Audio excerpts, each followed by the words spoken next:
guys, so this is a video I've been wanting to make for a while. Yes, I'm wearing gloves. I'm working on some tie-dye. In co-housing, I live in a community with a bunch of artists. So the third floor where I live is basically the entire top floor, but it is divided in half by a door. And because we're in co-housing, we know our neighbors like so well, and everyone is just, pretty close.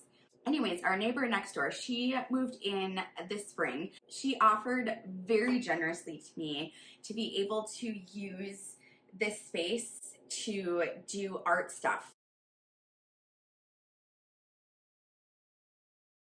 With having an 8-year-old at home, having ice dye set up is not exactly the safest idea, which is what I was doing.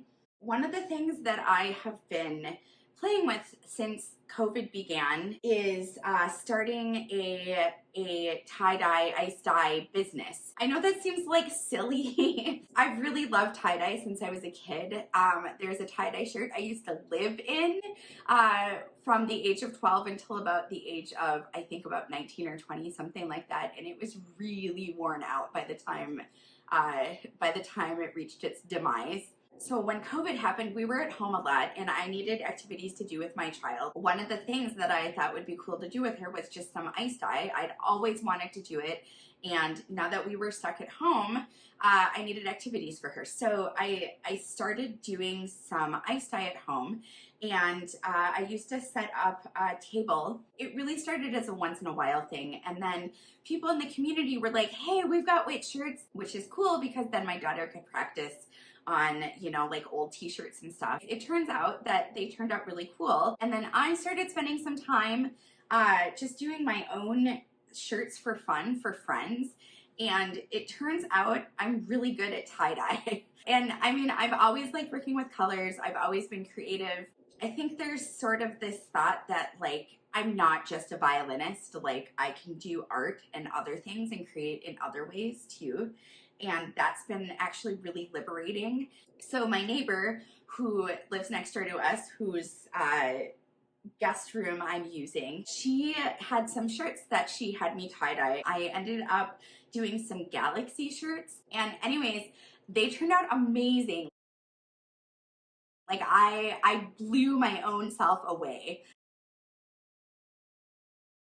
I spend about 2.5 to 3.5 hours on each Galaxy shirt. Like I study what the Galaxy looks like. I've been trying different colors, and then I use bleach and different like brushes to do like the Galaxy streams and the stars and everything. I put them up on Facebook and I got like 50 orders, no joke, within 72 hours. I've been having so much fun with them. I'm still working through that order. I think I'm about halfway at this point. I just decided like I could do this as a side gig. Like, why not? Yes, it's work, and yes, there's a lot of time involved, but it's something that I can do in the evenings when I'm trying to wind down. I can put on an audiobook or some music, and I'm just so grateful that my neighbor has allowed me to use the space because it's really given me the opportunity to start growing like a small business.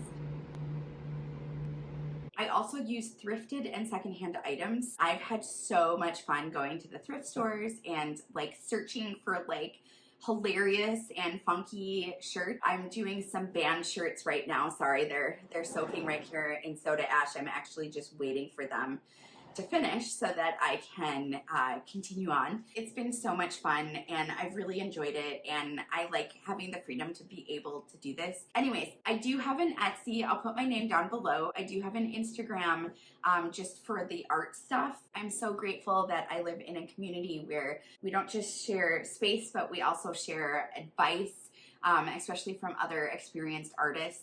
It's so nice to be just accepted as sort of like a ridiculous, exuberant artist, being able to do things, and it really makes my heart happy, and it's so nice to have this space to work in.